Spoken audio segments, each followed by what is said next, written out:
I stood in my dining room on Thanksgiving afternoon, staring at the shattered pieces of blue ceramic scattered across the hardwood floor like broken promises, and I knew my son's marriage was going to destroy him before he even realized what was happening. The vase had been Linda's favorite. She'd found it at a little antique shop in Boulder during one of our weekend drives, back when weekend drives were still something we could do together. Back before the cancer. That was 4 years ago now. But the loss still felt fresh some mornings when I'd wake up and reach for her side of the bed, forgetting for just a moment that she was gone. I'd set the vase on the sideboard that morning, filled it with the burnt orange mums I'd picked up from the farmer's market. Linda always said a home needed fresh flowers, especially on holidays. I'd been trying to keep that tradition alive, even though most days it felt like I was just going through the motions in a house that was too big for one person. Ethan had called me Tuesday night. "Hey, Dad, Madison and I were wondering if we could come to your place for Thanksgiving this year. Her parents are going on some cruise, and I thought it'd be nice to spend it with you." Of course I'd said yes. My son was my son, even if his wife made my teeth ache every time she opened her mouth. They'd been married for 18 months now, and I'd spent every single one of those months watching my boy slowly disappear into someone I barely recognized. The whirlwind romance should have been my first warning. They'd met at some charity gala in downtown Denver, where Ethan's accounting firm was a sponsor. Madison had been there as someone's plus one, all designer dress, and perfectly highlighted hair, working the room like a politician at a fundraiser. 3 months later, they were engaged. 6 months after that, married in a ceremony that cost more than my first car. Linda would have known what to say. Linda always knew what to say. She had this way of seeing through people's bullshit while still being kind about it. She would have sat Ethan down, taken his hand, and helped him see what I could see. That Madison didn't love him. She loved what he represented. Stability, respectability, an escape from whatever chaos she'd been living before. But Linda was gone, and I was here alone, trying to navigate this minefield without her compass. They'd arrived at 2 o'clock, right on time. Madison walked in wearing an outfit that probably cost more than my monthly mortgage payment, all cream-colored cashmere and leather boots that clicked importantly against my floor. She air-kissed my cheek, leaving a smudge of lipstick I'd have to wipe off later, and immediately started rearranging the living room. These cushions would look so much better in that corner, don't you think? She didn't wait for an answer, just started moving my furniture around like she owned the place. And this throw blanket, Dad, when did you buy this? The 90s? The throw blanket had been Linda's. She'd crocheted it herself during her first round of chemo, said it gave her something to do with her hands when the nausea got bad. I opened my mouth to tell Madison this, then caught Ethan's eye. He gave me this tiny shake of his head, this pleading look that said, "Just let it go." "Dad, please, not today." So I let it go. Pick your battles, right? That's what Linda used to say. Pick your battles. "Dinner smells amazing," Ethan said quickly, steering Madison toward the kitchen. "Is that turkey?" 22-pounder, I said, following them. "Should be ready in about an hour. I've got sweet potatoes in the oven, green bean casserole, stuffing, cranberry sauce, the works." "Carbs on carbs on carbs," Madison said, wrinkling her nose. "Well, I suppose it's a holiday. We can cheat on our diet just this once, right, babe?" She patted Ethan's stomach like he was carrying extra weight. He wasn't. If anything, he'd lost weight since the wedding. His face looked thinner, older somehow. There were shadows under his eyes that hadn't been there a year ago. "Can I get you something to drink?" I asked. "I've got wine, beer, some scotch, if you want something stronger." "Oh my God, yes, wine please," Madison said, already pulling out her phone. "White, if you have it. I just need to post a quick story. Madison and Ethan. Thanksgiving at Dad's. #blessed, #family, #grateful." She posed against my refrigerator, tilting her head just so, making that face young women make for photos now. Duck lips, or whatever they call it. She snapped 5 or 6 pictures before she was satisfied. I poured her wine, handed Ethan a beer, and took a whiskey for myself. We moved into the living room, settling into that awkward small talk that happens when people don't really know how to talk to each other anymore. "So, Madison," I said, because Linda had taught me to at least try. "Ethan mentioned you're doing some kind of online business?"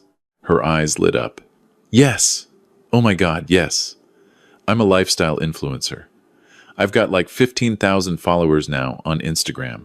I partner with brands, do sponsored posts, unboxing videos, that kind of thing. It's really taking off. I just landed a partnership with this amazing skincare company. They're sending me free products, and I get a commission on anything my followers buy using my code." "That's nice," I said, "because what else do you say to that? In my day, a job was something you showed up to 5 days a week, put in your 8 hours, earned an honest paycheck, but I was old-fashioned. I knew that. The world had changed. It's more than nice, it's incredible," Madison continued, launching into what was clearly a well-rehearsed pitch. "I'm building a brand. I'm my own boss. I'm creating content that inspires other women to live their best lives." I noticed Ethan wasn't saying anything. He was just drinking his beer, staring at the coffee table like it might have answers to questions he wasn't asking out loud. "How's work going, son?" I asked him. "Fine," he said. "Busy. Tax season's ramping up early this year."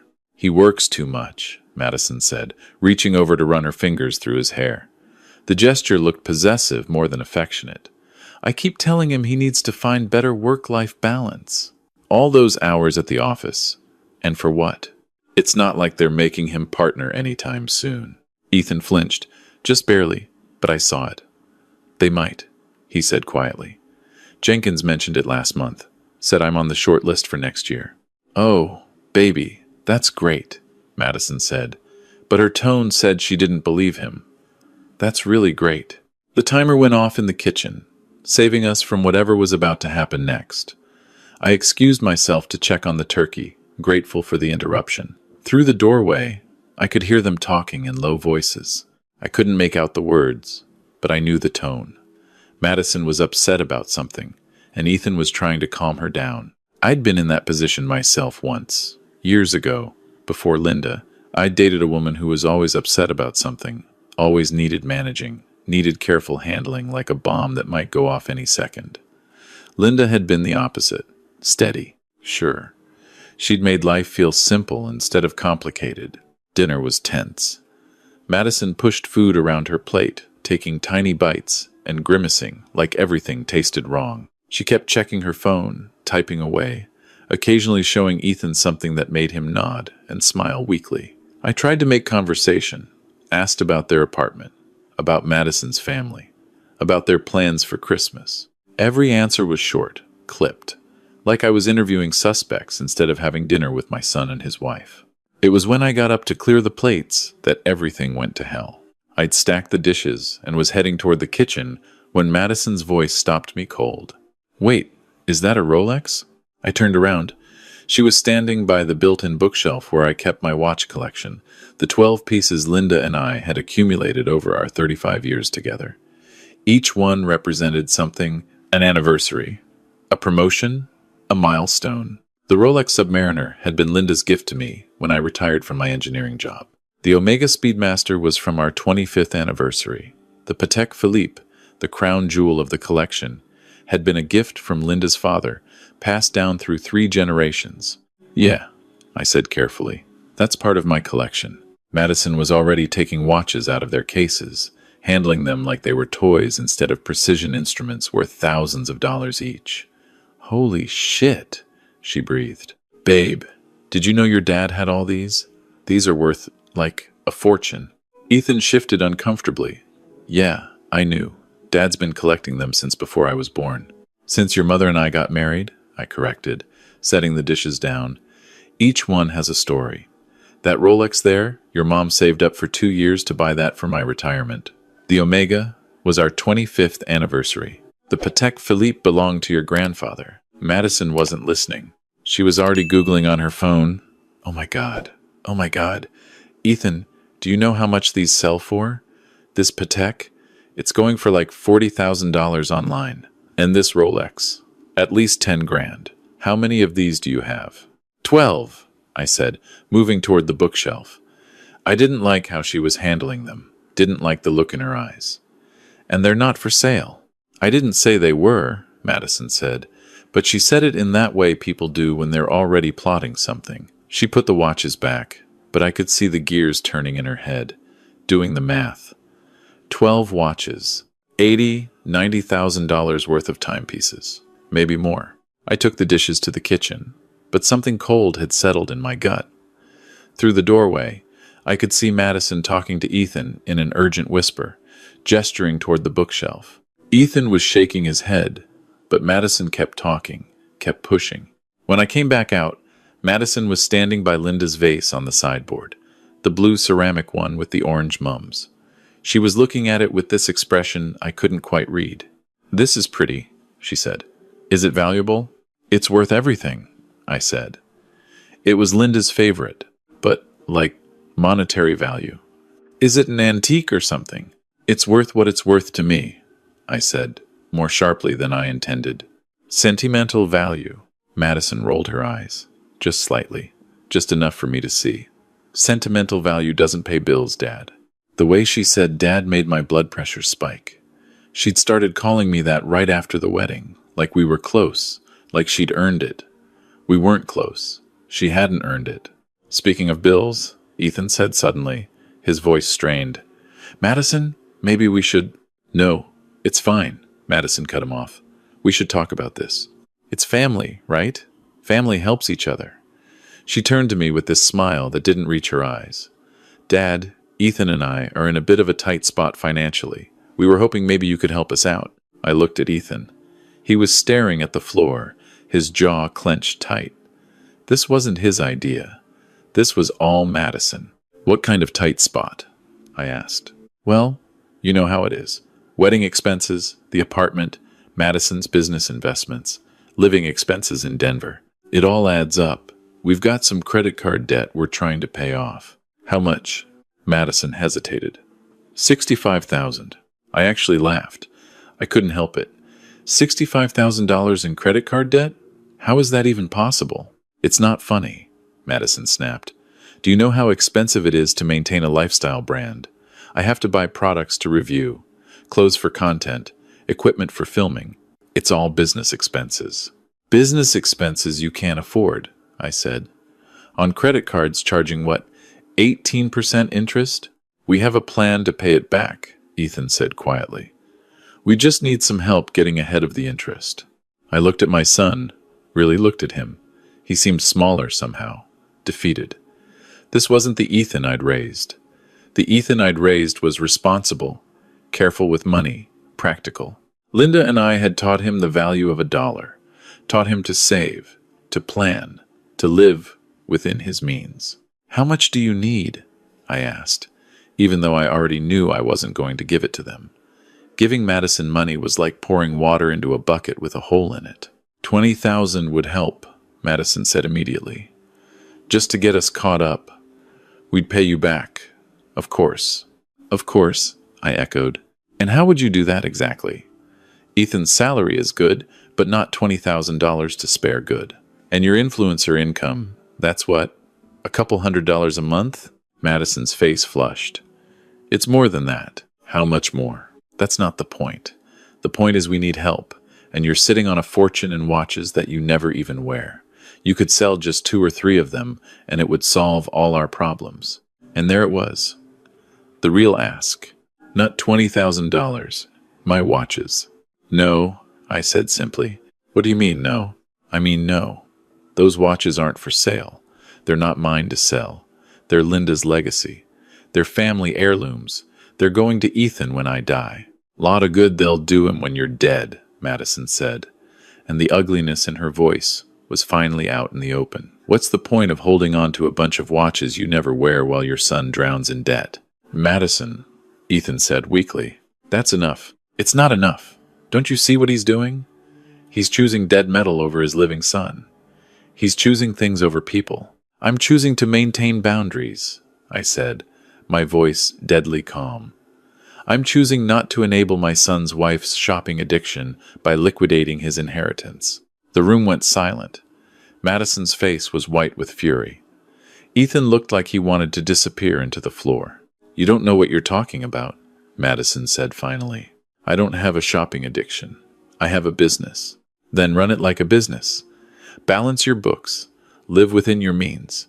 Don't run up $65,000 in debt and expect someone else to bail you out." "I can't believe this," Madison said, turning to Ethan. "Are you going to let him talk to me like this? Are you going to stand there and let him insult me?" Ethan opened his mouth, closed it, opened it again. "Dad," he said finally, "maybe you could just consider it. Just think about it. We're desperate here." And that's when I saw it, really saw it. The exhaustion in his eyes, the defeat in his shoulders. This wasn't just about money. This was about control. Madison had been bleeding him dry, financially and emotionally, and he was so far in it that he couldn't see the way out anymore. "I'll think about it," I lied, because I needed them to leave before I said something I couldn't take back. Madison's face brightened immediately. "Really? Oh my God, thank you, Dad. Thank you so much. I knew you'd understand. Family is everything, right?" She moved toward me like she was going to hug me, and that's when she bumped into the sideboard. It wasn't hard, barely a nudge, but it was enough. Linda's blue vase teetered, swayed, and before I could reach it, crashed to the floor. The sound of it breaking seemed to echo forever in the sudden silence. "Oops," Madison said, but she didn't sound sorry. She sounded satisfied. "I'm so sorry, Dad. It was an accident." I stood there, looking at the blue ceramic pieces scattered across my hardwood floor, at the mums lying in a puddle of water and broken pottery, and something inside me snapped. "Get out," I said quietly. "What?" "Get out of my house." "Dad," Ethan started, but I held up my hand. "That vase was one of the last things I had from your mother. One of the last pieces of her that I could touch, could hold, could put flowers in every week because she loved fresh flowers. And your wife just destroyed it like it was nothing, like it was trash. Get out." "It was an accident," Madison protested. "You can't kick us out over an accident." "I absolutely can. This is my house. Get out." Madison looked at Ethan, waiting for him to defend her. For a moment, I thought he might, but then he just nodded, defeat written all over his face. "Let's go," he said quietly. They gathered their things in silence. Madison was crying now, loud theatrical sobs that I didn't believe for a second. Ethan wouldn't look at me. They were at the door when Madison turned back. "You know what? You can keep your stupid watches. We don't need your help. We'll figure it out on our own." She grabbed her purse, and that's when it happened. She dug out her keys and threw them at me. Actually threw them. They hit my chest hard enough to hurt, then clattered to the floor. "That's for treating me like garbage," she spat. "Come on, Ethan. Let's go somewhere we're actually wanted." They left. The door slammed. I stood there, in my empty house, listening to their car start up and drive away, surrounded by the broken pieces of Linda's favorite vase. That was Thanksgiving. That was Thursday. Friday came and went. No word from Ethan. I thought about calling him, then decided against it. He needed space to think. He needed time away from Madison's influence to remember who he was. Saturday, I cleaned up the vase pieces, saving them in a Ziploc bag because I couldn't bring myself to throw them away completely. Maybe I could have it repaired. Maybe it wasn't completely destroyed. Saturday afternoon, my phone rang. "Ethan." "Hey, son," I answered, relief flooding through me. "Dad." His voice sounded strange, tight. "I need to ask you something, and I need you to be honest with me. Always. Do you still have all 12 watches in your collection?" My stomach dropped. "Why?" "Just answer the question, please." I walked to the bookshelf, opened the first case, the second, the third. When I got to the fourth, my hands started shaking. The Patek Philippe was gone. "Dad, the Patek is missing," I said, my voice hollow. "When were you in my house?" "I wasn't. Madison was." The room spun. "What?" "She has a key. She made a copy of mine months ago." "Dad, she's been in your house, multiple times. She told me she was just dropping by to visit, to bond with you. But I just found out she's been going through your things." "How did you find out?" "She got drunk last night. Started bragging about how she'd figured out a way to solve all our problems. said she'd found a buyer for the paddock, was going to get $42,000 for it. She was laughing, Dad. Laughing about how you'd never even notice it was gone because you never wear them anyway. I sat down hard on the couch. She stole from me. I know. Dad, I'm so sorry. I didn't know. I swear to God I didn't know. Where is it now? I don't know. She won't tell me. She says it's already sold, that the money's going to hit her account Monday. Says we're finally going to be able to breathe, finally going to be able to get ahead. When I told her she needed to return it, that it was theft, she laughed at me. Said you gave her that $20,000 we asked for, just in a different form. That watch was worth twice that, and it was your grandfather's. It was supposed to go to you. I know, Ethan's voice broke. I know, Dad. I don't know what to do. She's my wife. But she stole from you. She stole from our family. You know what you have to do, son. Silence. Long, painful silence. Yeah, he said finally. Yeah, I do. Monday morning, I called the police. Filed a theft report. It felt like betrayal, calling the cops on my son's wife. But Linda's voice was in my head. Some things you can't let slide. Some lines, once crossed, can't be uncrossed. The officer who took my report was sympathetic. Family theft is tough, he said. But it's still theft. We'll open an investigation. Monday afternoon, Ethan called. I confronted her. About everything. The watch, the debt, all of it. She finally admitted it's not just credit card debt. She's got 3 secret cards I didn't know about. She's been forging my signature on balance transfer offers. We're not $65,000 in debt. We're over $100,000 in debt. I closed my eyes. Jesus, Ethan. There's more. She's been selling stuff from our apartment. My golf clubs, my laptop, some jewelry my mom left me. She's got a whole online hustle I didn't know about. And she's... Dad. I found messages on her phone. She's been talking to some guy, planning to leave me once the debt's paid off. She was using me, using us. All of it was a scam. I'm sorry, son. Don't be sorry. Be right. You were right all along. I should have listened to you. I should have listened to Mom's voice in my head telling me something was wrong. But I didn't want to be the guy who lets his parents dictate his life, you know? I wanted to make my own choices, even if they were mistakes. They're only mistakes if you don't learn from them. I'm learning. He paused. I filed for divorce this morning. And Dad, I told the police everything. About the watch, about the forgery, all of it. She's going to face charges. Good, I said, and meant it. The next few weeks were brutal. Madison hired a lawyer, tried to claim the watch was a gift, but I had photographs, receipts, insurance documentation. My collection was meticulously documented. She tried to claim Ethan had given her permission to sell it, but Ethan testified otherwise. She tried to paint me as a bitter old man trying to destroy his son's marriage. But the evidence didn't lie. They recovered the watch. The buyer, thank God, had been legitimate and returned it immediately upon learning it was stolen.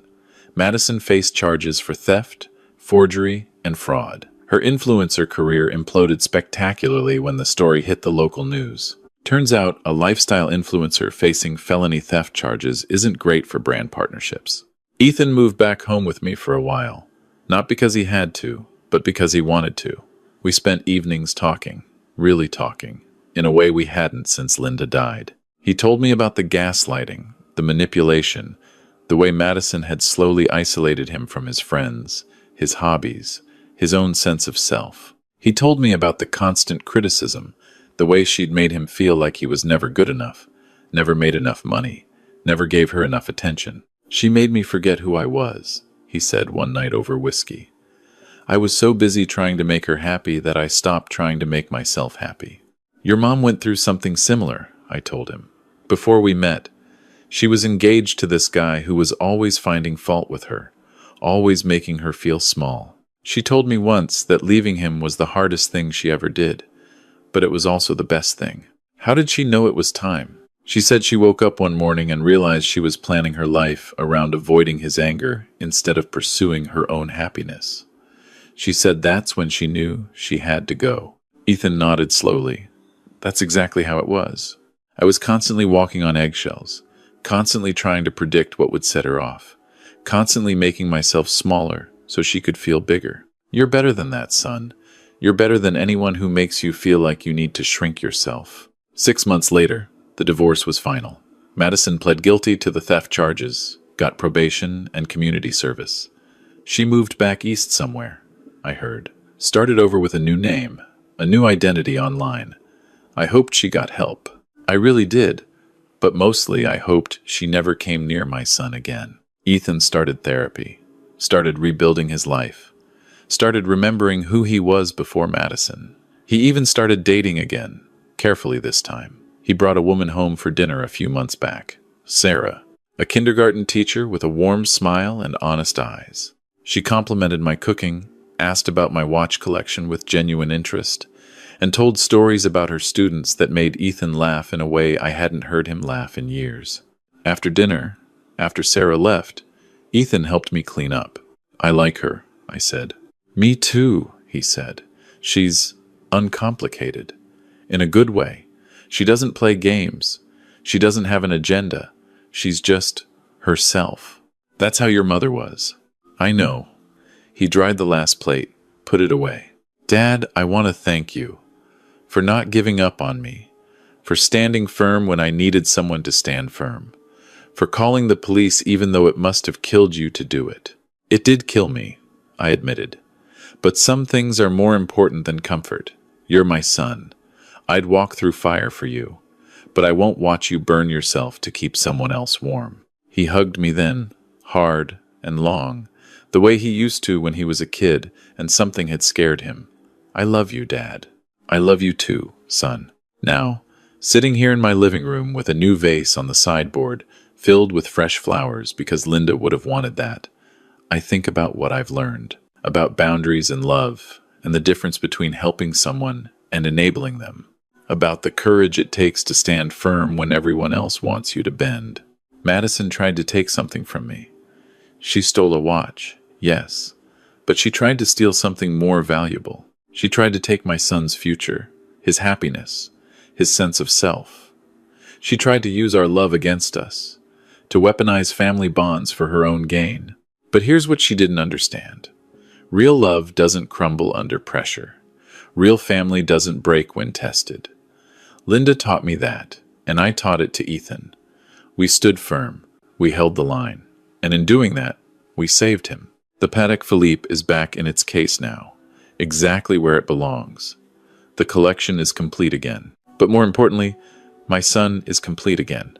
He's himself again. He's free. And that's worth more than all the watches in the world. Sometimes the hardest love is the love that says no. The love that holds boundaries. The love that refuses to enable, to excuse, to explain away.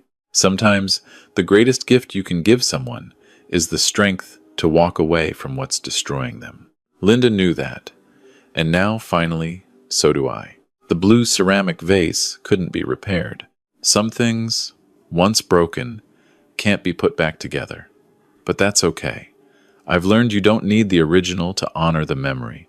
The new vase holds flowers just as well. And every week, when I put fresh blooms in it, I remember Linda. I remember the lessons she taught me. I remember the love she gave me, and the love I'm passing on to our son. That's what family is. Not perfection, not blind loyalty, not sacrificing yourself on the altar of someone else's selfishness. Family is standing strong when the wind blows.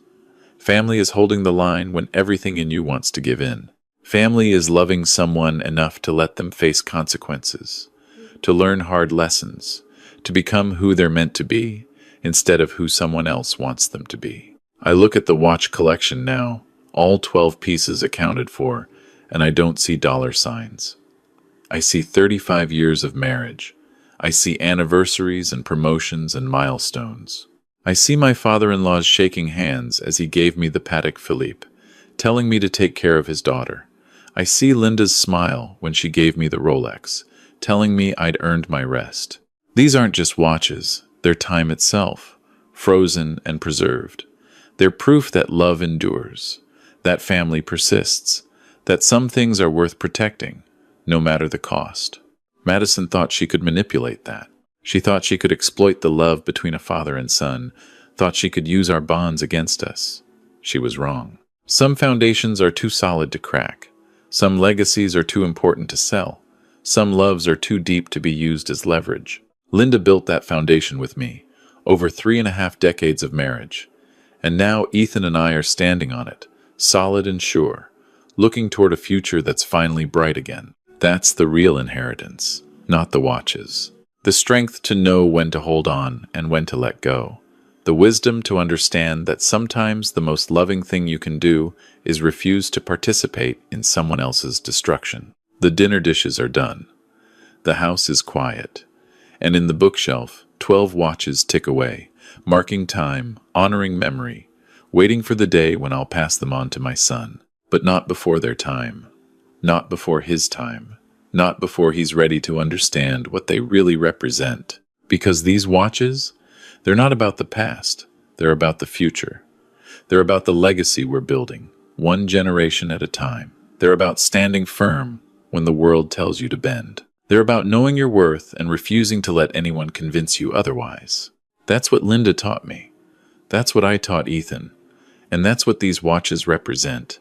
Time doesn't just pass. It teaches. And sometimes the hardest lessons are the ones worth learning most.